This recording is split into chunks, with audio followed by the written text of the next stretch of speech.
Okay guys, so this next video might be a little all over the place. I'm sitting here editing the video now. But uh at the end of the video I had a white shirt on. I don't know why, but I got it kind of dirty. Should have wore something different. But anyhow, that's here nor there. So I'm just putting the rotating assembly in the motor. I still don't have the rest of the parts yet. I actually just bought the cam, the oil pump, and I'm trying to look for an F-body oil pan because, I mean, yeah, I can take the oil pan off of the Firebird that's in it now, but I plan on selling that engine that's in the Firebird complete with the wiring harness, ECU, transmission, because I don't need it anyway. And again, one of the reasons why I'm doing that is because I want to go really, really dang fast. I want to make anywhere from 750 to 900 horsepower to the rear wheels on boost with a single turbo. So that is my goal.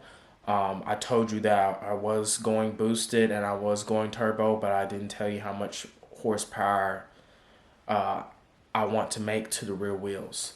If I end up making more, great, but that's what I can afford right now, and I think that's what I can achieve with the amount of mods that I have now. I don't have the top end of the motor yet, except for the intake manifold and the valley cover in the center of the block. But I'm thinking about getting like ported cylinder heads. I know I'm going with ARP head studs and a few other things, but I don't know yet.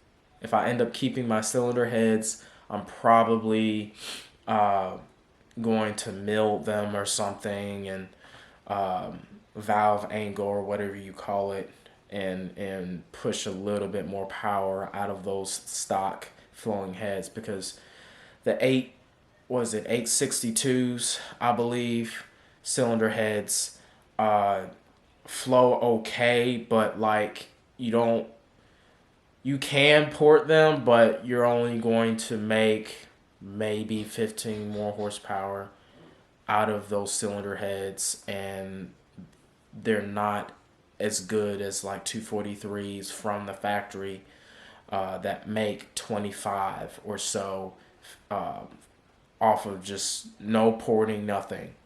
And when you do port them, you can make upwards to 50 and 60 horsepower with the cylinder heads. But I'm trying to spend the money where it is needed for me to achieve my goal, but not break the bank at the same time. That's kind of my goal.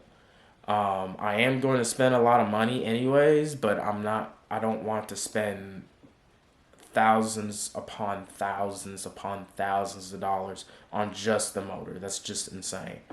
But right now I'm probably close to $1,500 already in this motor. So, and I have another 1,000 to go, I think, and then I should be done with the motor complete. Other than the fact that I need oil and I need coolant and a few other things, but it's not going to be a problem. So I hope you all enjoyed the video. I hope you guys learn from this video, I guess. Like I said, it's my first time building an LS ever, or any engine in general. So again, there's going to be a lot of trial and error, because in this video I'll just tell you this, that I had all the rods facing the wrong side of the motor on the passenger side of the block. So I had to take all 4 pistons back out and swap them over. So you'll see that in the video as well. But yeah, anyways, hope y'all like this one. It's a little all over the place, but I'm going to try and edit it as good as I can. So, yeah. Okay, guys. So, here is my Summit piston ring filing tool here. Just spin this constantly until you get the desired gap here. Now before you go ahead and place the ring on here, you want to make sure that when you put this ring in here in the bore, you take a piston, you slide it in there for at least like 1 inch, and I'll show you guys what that looks like in a minute. And you measure to see where the ring gap is at in the bore, and then you can adjust accordingly. Most of these rings are filed to fit, so what that means is they haven't been filed. They just been made from factory, and they hand them off to you for you to custom grind them down to a desired specification the way that you want. So I already put the ring in there. I already know it's at like 2 or 3 thousandths. Most of these rings are like pretty much touching each other when I put it in the bore, so obviously I have to file a lot down. On all these piston rings, this is the top ring, as in the first ring, whichever one you want to call it. This right here is the second ring, and as you can see, there's a dot there. If it'll focus, a dot right there, and then it has a little edge on it, if you can see that. So camera died, sorry about that, but we're back. Anyways, yeah, this is the no sorry, this is the second ring, like I said before. So you're not going to be able to mix these two rings up. And then the last, I say 3 rings, is the oil rings. You don't have to gap those at all, at least not on a LS. So these are the same. You just put them on the piston. There's no particular way you're supposed to put these on here, but there's a white line. Please focus.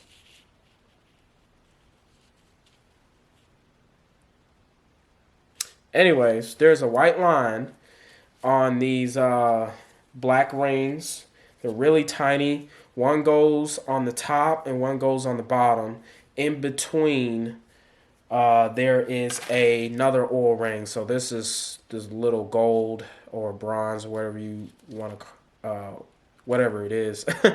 Little gold ring right here. And it kind of touches together when you put it in the piston. This is number 8 piston. This is the last piston I'll be doing. Basically, just set that on there like that first, and then you put one of these oil rings on top, and then the other oil ring on the bottom. And there's a sequence to that, or a particular way that you're supposed to put them on. And I'll show you guys what that looks like now. Right here, and as you can see, I wrote that down, 26 at the top, 28 at the bottom. And please focus. Oh my God, focus. Focus. Thank you. Let y'all read that. That's the engine, which means the piston is going to sit like that in the engine, facing upward, where these valve reliefs are. And then there's all the orientations down here on where they're supposed to be at. And that's pretty much it, guys. Back here, there's instructions on where you're supposed to gap the rings at here as well. Let me zoom that out. So y'all can see that. I don't know if you can.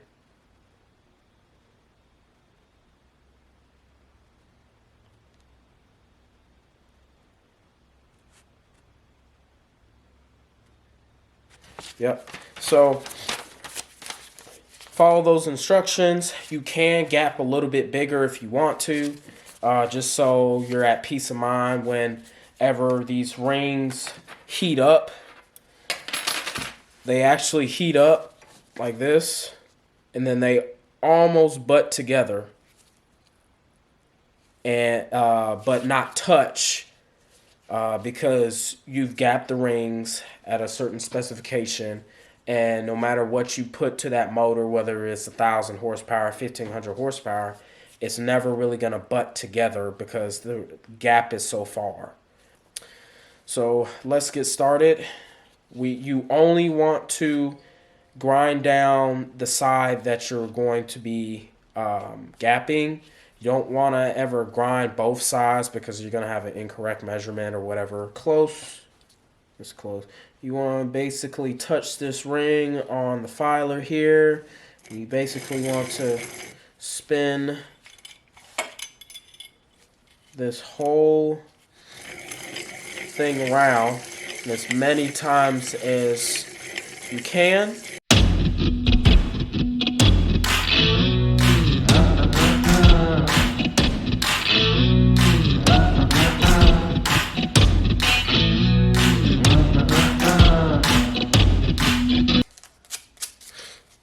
Make sure you get all the burrs all the way around that ring. Okay, just set the ring in here as straight as you can, and take the piston and sit it all the way down to the bottom of this ring opener here, whatever you want to call it. That is about an inch right there. So pretty much to the bottom of this piston here, not all the way down here.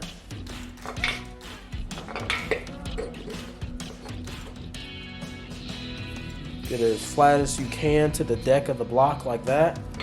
Pull it out, and then check your ring gap.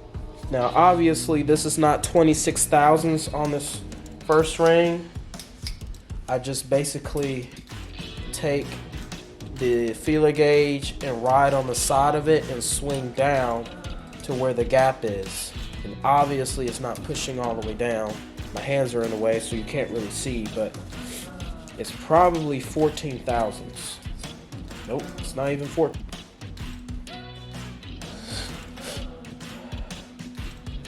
Okay guys, so we are back. I went ahead and continued to put this ring in the bore to continue to measure the gap on here. Let me take this out because I messed it up. I actually touched it and it moved it, so I'm going to bring it back down. Grab the piston. Pull it up. There you go. But anyhow, it's gapped to 26 thousandths, which is this right here, 26 on the top. Like I said, I just take my feeler gauge and bring it all the way down to there, like that. Sorry, this is not the best angle, but this is all I got. So, and if you can see down here,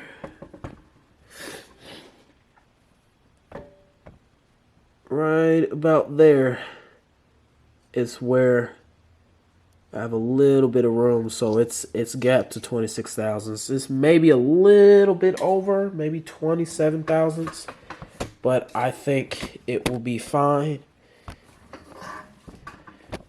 But I think it will be fine, so we're going to go ahead and put that ring aside and go to the second ring.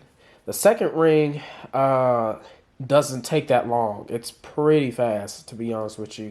You place the second ring on the filer, you spin the filer maybe 20 times, if that, and it's filed like 3-4 thousandths over where it was at before when you put the ring in the bore. So like if I put the second ring in the bore, it's probably at like 4, maybe 5 thousandths. This one was at like 1 or 0 thousandths. So yeah, that ring is not going to take that long. So I'm just going to show you guys that real quick. Okay, so this is that first ring to the side. Take this second ring, do the same thing, file it on the right side if you would like. Actually, you know what? I tell you what, since it does have a dot on it, I can't freaking talk. Since it has a dot on it, I suggest you do the right side anyhow. It's not like you're gonna be filing it down to like 100 thousandths. Like there's no way. That's gonna be too much blow by. Not enough compression in the motor. It's just things are gonna be bad. But I'm just saying. Yeah, let's file this down.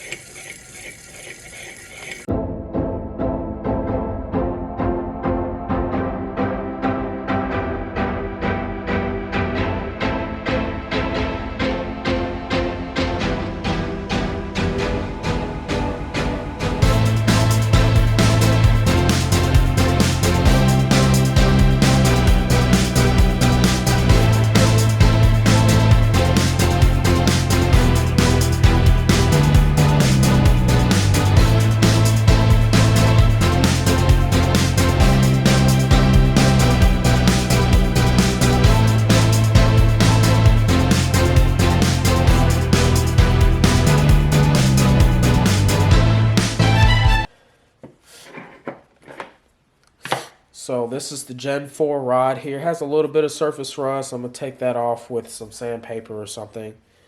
Same thing underneath here. But when I got this from the machine shop, it looked absolutely perfect, like it does now, sort of.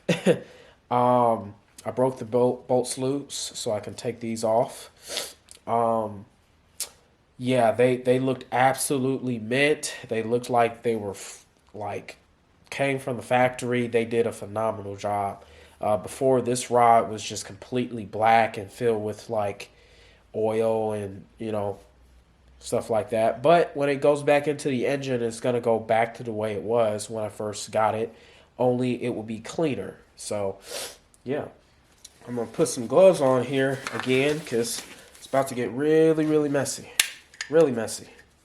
So first thing, place all these rings here.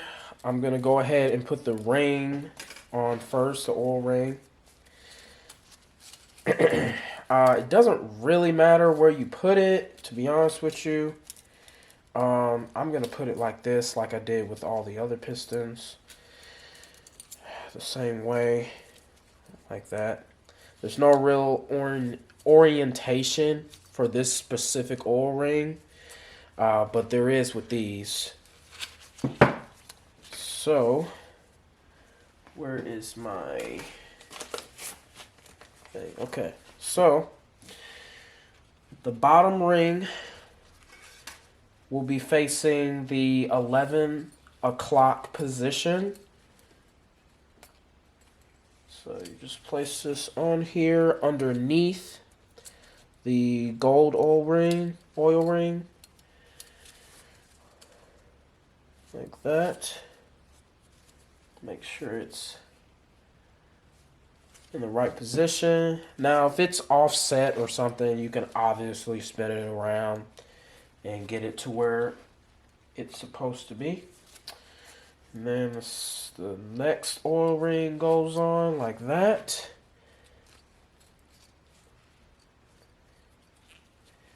Just trying to be careful. It's not going to hurt nothing if you do scratch the piston, but they're forged, so they should be pretty dang strong. Alright, done with that. This is how it looks right here. Okay, then, not that ring, this ring.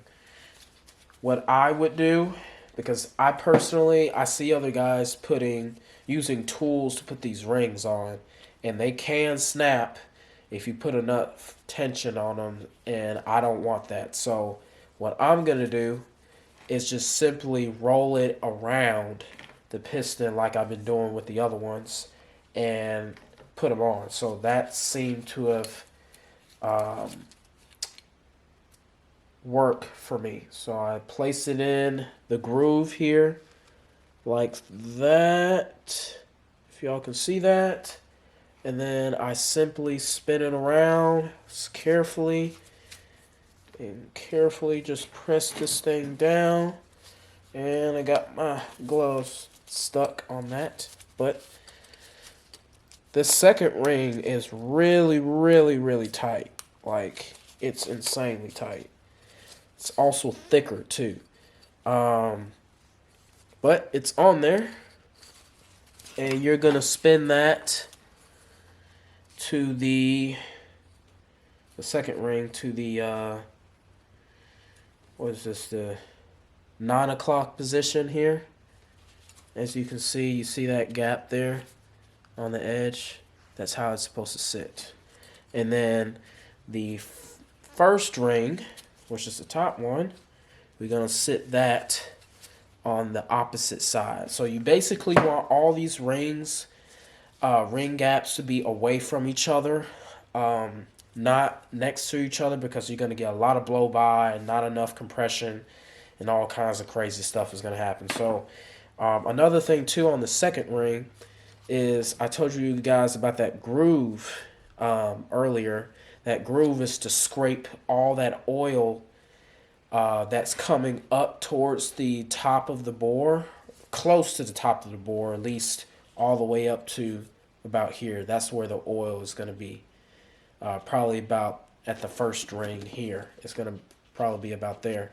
And then it's going to scrape it all the way down as it goes down to the intake and exhaust stroke and stuff like that. So so as the piston is going up, the oil is picking it up with it. And then as the piston goes down, the oil's, the oil ring is scraping the oil down the cylinder. So it's doing that 1,000 times per second or whatever. Let's see here. Same thing with this. Want to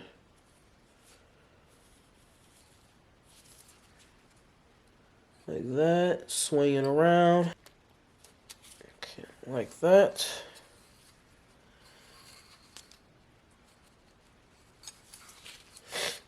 And then that's how it's supposed to look, guys, right here. Just like that. Man, that looks so cool. Alright, next thing is the assembly lube, and I use this Stay Lube. Basically, this is break-in oil, so like you place it on there, it doesn't get dry, it just sticks to the machine surfaces, and it never allows the machine surfaces to get rust on them. So that's the purpose of this oil here. And during startups, it won't be dry, because if you didn't oil any of this, it's you may have some premature wear from you not putting oil on the surfaces. And then the next thing I'm going to do is apply some oil on here. This is transmission fluid on here. I was cleaning up something, not the bores, but I was cleaning up something, so place it on here like that. This may be a little too much, but you can't never have too much oil on your motor.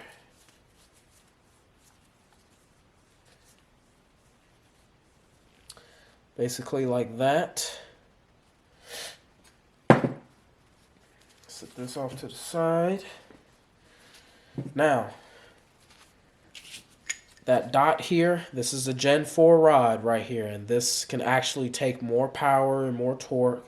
My tuner, or not my tuner, but a buddy of mine told me that these rods can last a lot longer than the Gen 3 rods that I had before, so that's why I'm using them. You can make upwards to 800 to 1,000 with this rod. We're trying to be in that ballpark horsepower range as far as boost. So This dot right here goes to the back of the engine, and then the front side doesn't have a dot, so that goes to the front of the engine. So if you look at this piston, it's right side up. So I'm going to flip it sideways like this. Take the rod with the dot facing upward and sit it in here. Sit it in here. Don't force it in. You don't want to screw anything up. Just carefully just sit it in there. If you have to wiggle it, you can. And then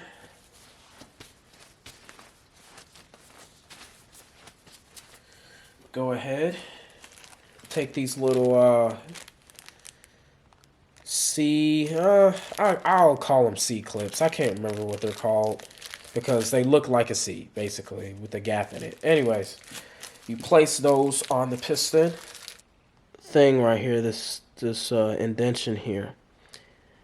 I'm going to place a pin like that in there, as you can see, and then lay it flat inside these grooves in here on the piston. And sometimes it can be a little bit difficult just because they're tight. And then the next thing you want to do, since it's way far up in there, if you can see that, you want to take the wrist pin, push it towards the C-clip, and as you can hear that, it popped in. So it's not going anywhere unless if you push it out the other way downward. Now you want to make sure that it's all the way in there. I mean, of course, it snapped in, so it should be good, but you always want to make sure that it's all the way seated in there. Alright, let's take the rest of this rod piece out. We're going to go ahead and start putting the bearings on. You got two, one that goes here and one that goes to the bottom on this bearing cap here. And you can't get it mixed up because you got like two lines here and then you don't have any on this side.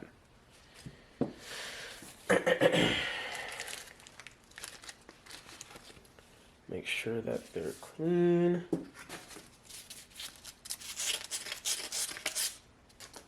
Yeah, that's good.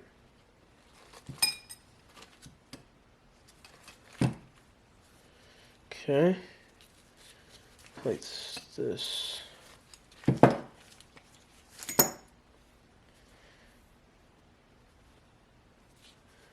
Place this on here like that.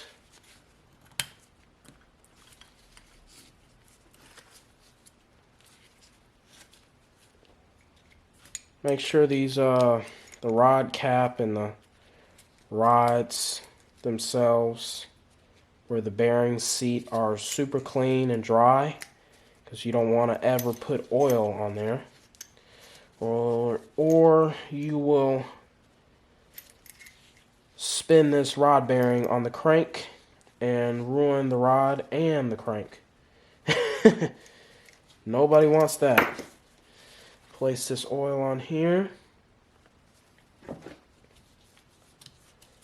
Once you place the oil on there, that should be it, guys.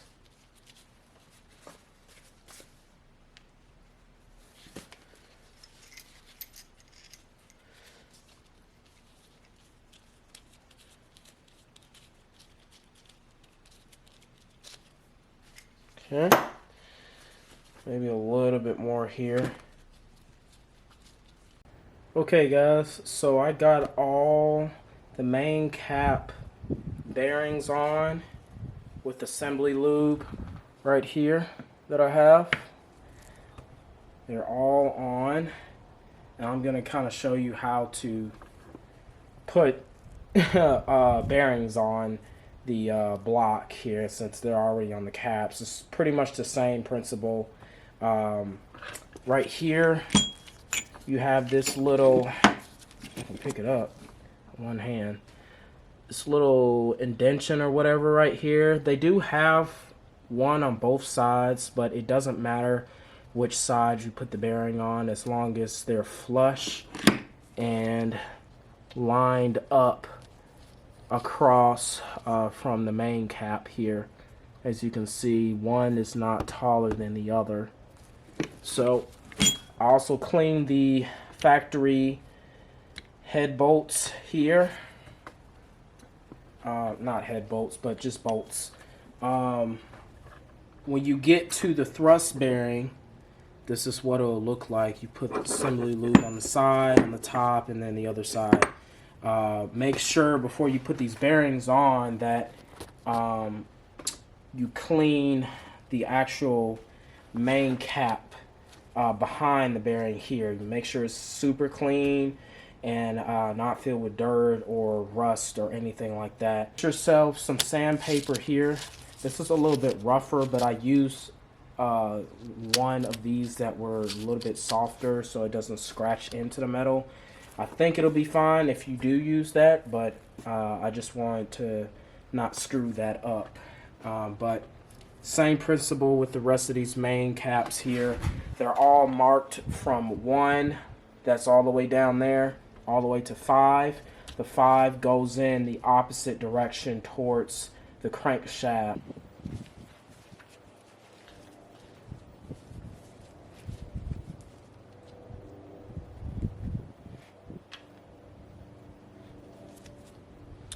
Alright, so here are the bearings that go into the block. They have holes in it and a line going across it. So these type of bearings go into the block. The other ones are just flat with no holes in it. Those go on to the caps. And then you have smaller bearings that go onto the rod for the piston. So you can't really get that mixed up as well. So one of the reasons why I love LS is that it has a lot of simplicity as far as assembly. So yeah, I'm gonna clean some of this up. Probably after I put the crankshaft in here, it would be fine. So that's what I'm gonna do. This goes in one side with this little tip here going right about there. Just open, so it's gonna be hard to keeping this engine clean.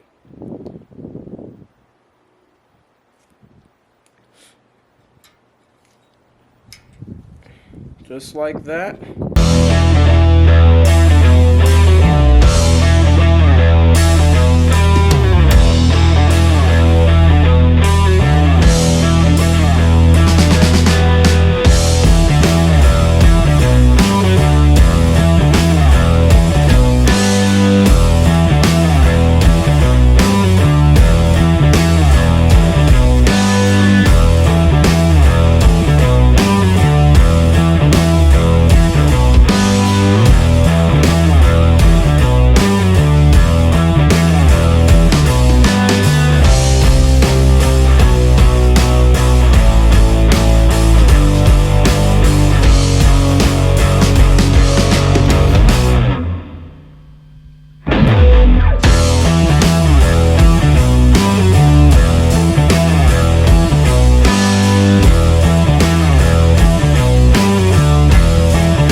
as straight as you can.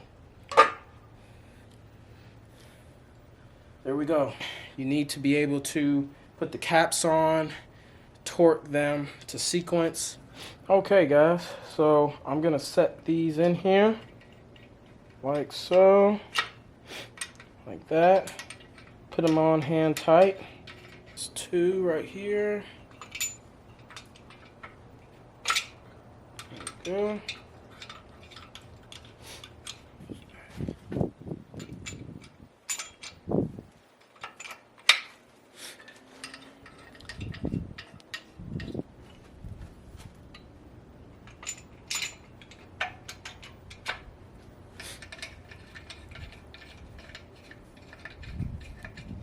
So we're about to torque all the bolts. You can reuse these factory main cap bolts and side bolts that go into the block since this is a 6-bolt main. 1, 2, 3, 4, 5, 6. You have some people that do reuse these and have some people that don't reuse them and go with ARP, but I have these bolts right here. I can use them. They can hold a pretty good amount of power, so I'm not worried about it. I'm not going to spend any extra money in doing that. So this is what we're doing right here. Now, I'm going to show you a picture up on this video of the torque sequence. It's 15 foot-pounds on the inner and outer bolts.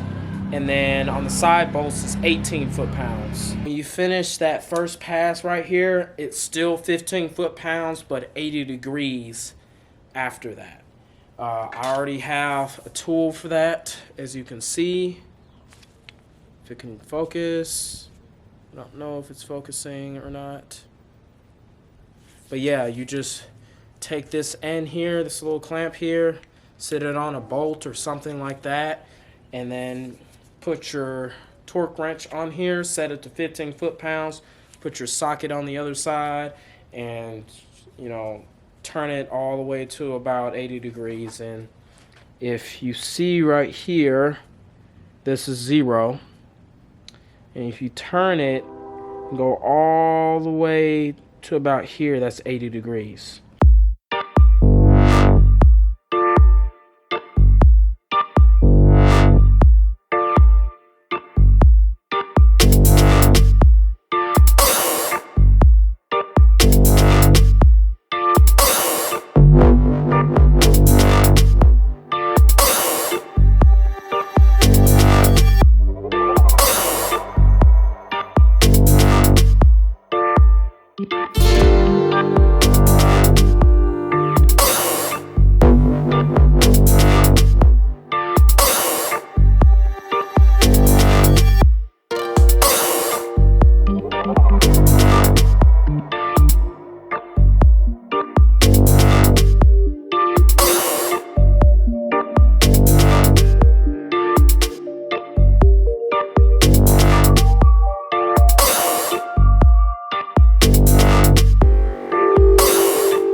Know that they ride or die. I keep boys by my side.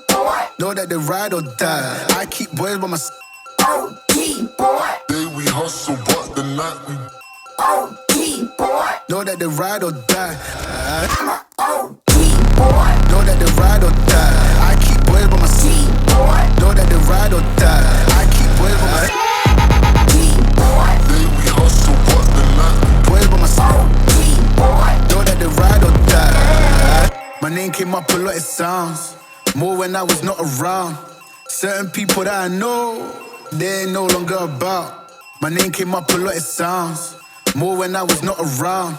Certain people that I know, they ain't no longer about.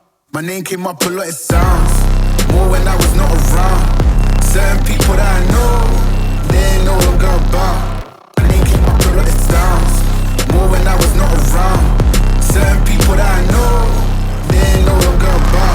I'm a OG boy. Know that they ride or die. I keep boys by my G boy. Know that they ride or die. I keep boys by my OG boy. Day we hustle, but the night we OG boy. Know that they ride or die. I'm a OG boy. Know that they ride or die. I keep boys by my G boy. Know that they ride or die.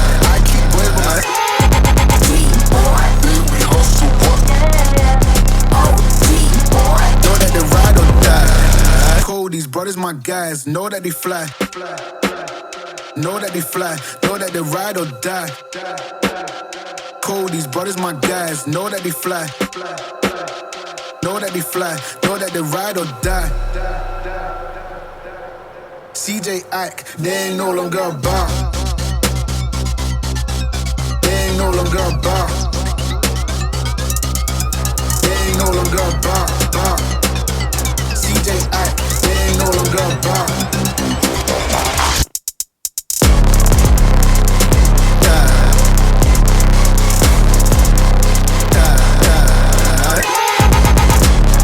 day we hustle, but the night we Boys by my side, OG boy. know that they ride or die. I'm a OG boy. Know that they ride or die. I keep boys by my G side. boy. Know that they ride or die. I keep boys by my side.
14.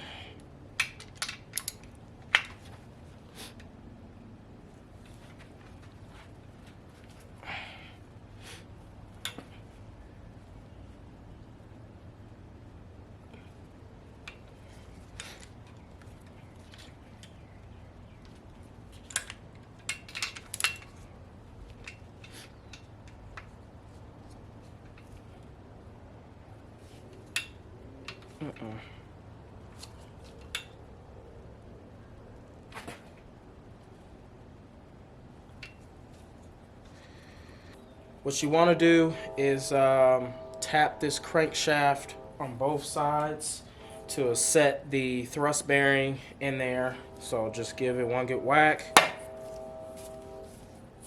No play. That's a good thing. And it feels like it can turn pretty smooth.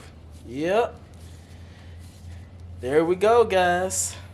That is phenomenal right there. That is smooth as hell.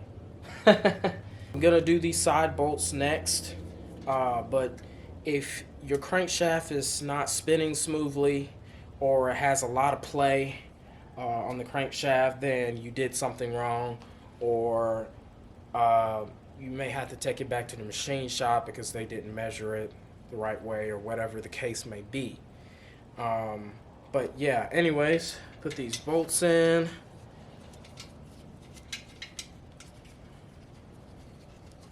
Hold all these to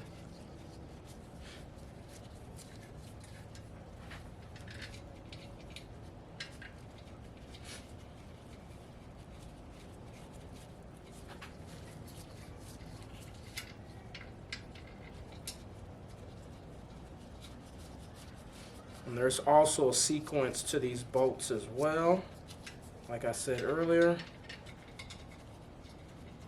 I'm probably gonna say the same thing like 100 times, guys, because I forget sometimes, so don't mind me.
Okay. So go ahead and get some, please focus. Go ahead and get you some Ultra Slick assembly lube here that they provide for the rod bearings and the main bearings that you get from wherever, Summit Racing, Jegs, anywhere that you get your bearings from. They'll give you that assembly lube. But take that and just go around the cylinder bore and lube it up really, really good. Throw this in here.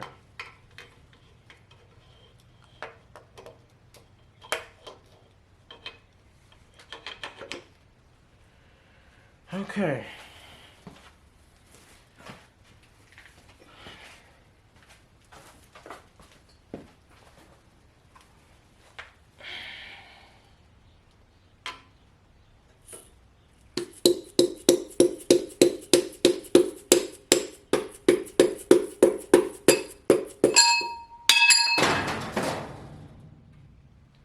Whatever.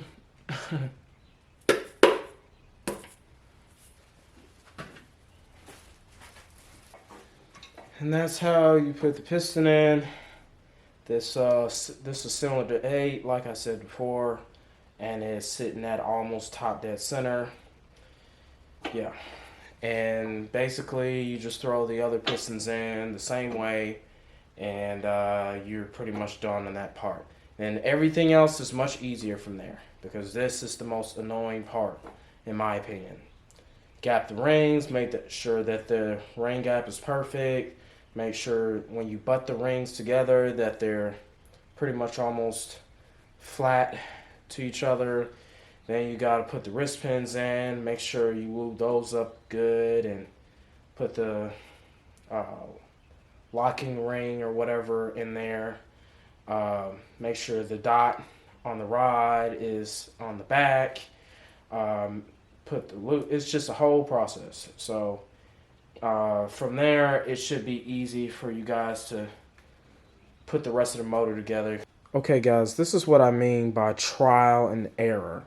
I had to take 4 of those. 1, 2, 3, 4. Focus, please. 3 over there. And this is the 4th one. I had to take all these pistons back out on the passenger side because the rod was swapped. The dot was on this side, which I corrected it. But the dot was over on this side here. And it was facing the front of the engine. And I was not happy about it. So I just said, you know what? I'm done for today. I'm going to wake up tomorrow morning and I'm going to put 4 of these pistons back on. So the dot is facing towards the back of the block like it's supposed to, just like the other side. And I'm probably just going to be done with this because I have my oil pan here, but I don't have the pickup tube. I still don't have my oil pump. I don't have my camshaft, which I'm going with like a stage 2 turbo cam from BTR. And yeah, so I have my timing chain over there. Yeah, that's what I have to go through right now to get this back on. Driver's side was perfect, as you can see. The dots on the pistons were on the opposite end, but as you can see, don't worry about 6 right there. So looks pretty freaking good. The reason why I wrote 6 was because when I gapped the rings, I did the driver's side and then I did the passenger side. Like I went across, and that's probably how I got mixed up with these rods and swapped them on the other side like that, because I knew the dot is supposed to go on the back. So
These rod bolts are torqued to 15 foot-pounds and then 85 degrees on the first pass.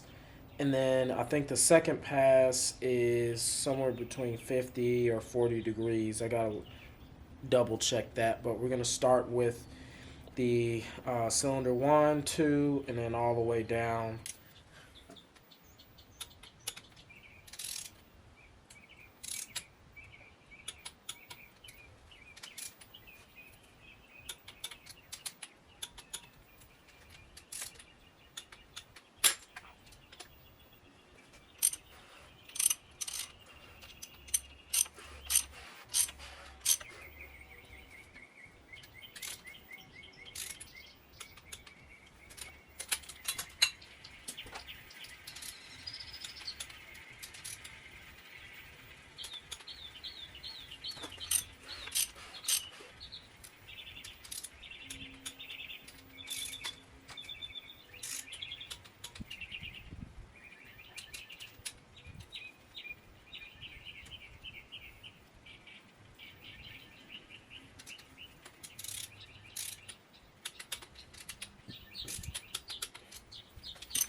Okay, guys, and that is about it for the torque sequence on the main caps and the torque sequence on the rod bolts.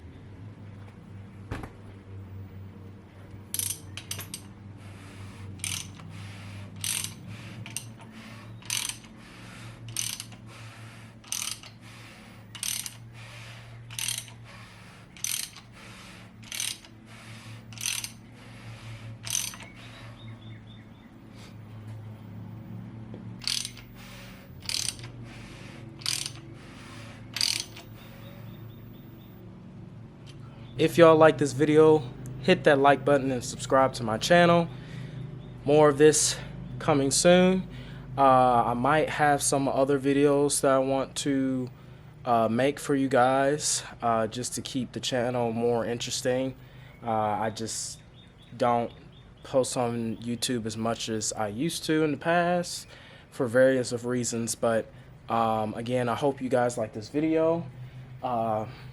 Like and subscribe, hit the bell, share, whatever you got to do to help my channel grow. So that's it, guys. Greatest Hits out.